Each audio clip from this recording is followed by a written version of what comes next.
कराची में 4 जुलाई को गुलशन हदीद के करीब नेशनल हाईवे पर फायरिंग से जाँ भाग सारा समूह के वर्सा ने उनकी मुद्दत में मुकदमे के इंदराज के लिए सिंध हाई कोर्ट से रुजू कर लिया है। मकतूल के वर्सा का कहना है कि स्टील टाउन पुलिस ने फायरिंग करके सारा को कत्ल और उनकी बेटी को जख्मी कर दिया था। वाक़े का मुकदमा पुलिस ने सरकारी मुद्दत में दर्ज किया है। मैं कराची राव अस्पताल से वापस अपने घर जा रहा था, तो गुलशन हदीद के करीब स्टील टाउन वहाँ पहुँचे तो पुलिस की गाड़ी खड़ी हुई थी, तो हम वहाँ से गुज़रे, ना हाथ दिया ना कुछ दिया।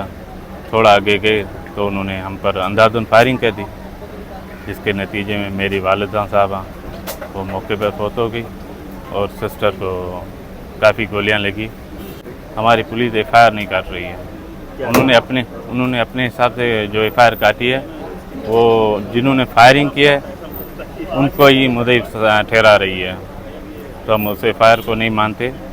हम कह रहे हैं कि हमारे कहने के मुताबिक हमारी एफआईआर दर्ज की जाए, जिसमें एसएचओ खुद मुलव्वस है। कराची समेत छट्टा, बदीन और मुख्तलिफ अजला के प्रेस क्लबों के सामने वर्सा की मुद्दत में मुकदमे के इंदराज के लिए एहतजाज भी किया गया। स्टील टाउन थाने पे मुशीनामा बन गया था, तब तक एसपी काशिफ अब्बासी साहब आ गया था। वो आया, उसने याकूब भाई को बुलाया अंदर, उन्होंने बात की। हमारा लायर था अशरफ समूह साहब, वो था, उनसे मीटिंग की। तकरीबन 2 घंटे मीटिंग चली। 9 बजे हम पहुँचे थे। 12:30 बजे हमें उसने ये बोला कि भाई आपकी एफआईआर हो चुकी है पुलिस पार्टी के हिसाब से, आपका एफआईआर दूसरा हो नहीं सकता है, बाकी आपकी मर्जी है। उसने कहा कि हमारा और डाकू का आपस में मुकाबला चल रहा था, ये बीच में गाड़ी आ गई थी। हमारा ना किसी से लड़ते ना झगड़ते, हमारा बस यही है कि हमारा जो कातिल है, जो हमारे माँ का जो कातिल है, उसी पे एफआईआर काटी जाए। पुलिस की जानिब से दर्ज मुकदमे के खिलाफ मकतूल सारा के वर्सा ने मलीर ज़िली अदालत से रुजू किया, लेकिन अदालत ने दूसरा मुकदमा दर्ज करने की दरख्वास्त मुस्तरद कर दी, जिसके बाद हाई कोर्ट से रुजू किया गया है।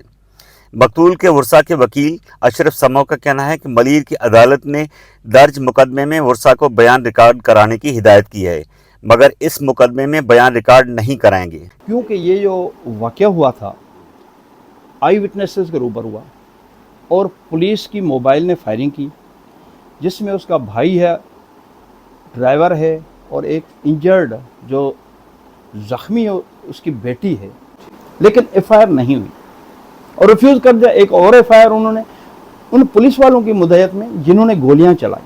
नेशनल हाईवे पे लिंक रोड से पहले अटक पेट्रोल पंप उसके साथ हुआ। ये एफआईआर में जो दिया है वो गुलशन हदीद में हुआ है, बैंक पट्टी जहां ये गाड़ी गई नहीं। तो कोर्ट का जो है, कोर्ट ने कहा कि आप उसमें उसी एफआईआर में चले जाओ अगर बयान रिकॉर्ड करना चाहते हो। तो हमारा मौक़िफ़ ये है कि वो एफआईआर अलग है, इंसिडेंट अलग है और कल्प्रिट्स अलग है। फौजदारी मुकदमात में महारत रखने वाले सीनियर वकील शौकत हयात का कहना है कि एफआईआर दर्ज करवाना वर्सा का कानूनी हक है। अगर वर्सा चाहें तो इसी एफआईआर में भी अपना बयान रिकॉर्ड करवा सकते हैं, उन्हें मुद्दई ही तस्वर किया जाएगा। इस शक्ल में अगर एफआईआर दर्ज कर ली है पुलिस ने, तो इन्वेस्टिगेशन उन्होंने शुरू कर दी है और उसके वर्सा अगर मुतमईन नहीं हैं तो वो अपनी एफआईआर दर्ज करवा सकते हैं और एफआईआर दर्ज करवा के अपने विटनेसेस, अपना जो उनके पास एविडेंस है, मटेरियल है, वो प्रोड्यूस कर सकते हैं इन्वेस्टिगेशन के लिए।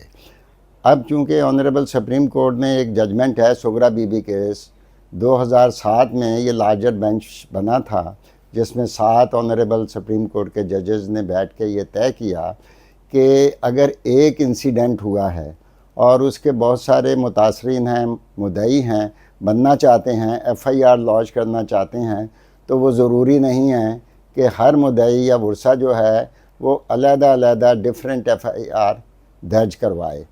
उसके लिए है कि वो एक एफआईआर जो सबसे पहले बन गई है उसके साथ ही दूसरे मुद्दई की भी स्टेटमेंट रिकॉर्ड हो सकती है, वो भी कंप्लेनर के तौर पर ही होगा। महकमा दाखिला सिंध ने वाक़े की जुडिशल इंक्वायरी के लिए सेशन जज मलीर को ख़त लिखा था, लेकिन सेशन जज ने उस ख़त पर कोई कार्रवाई नहीं की।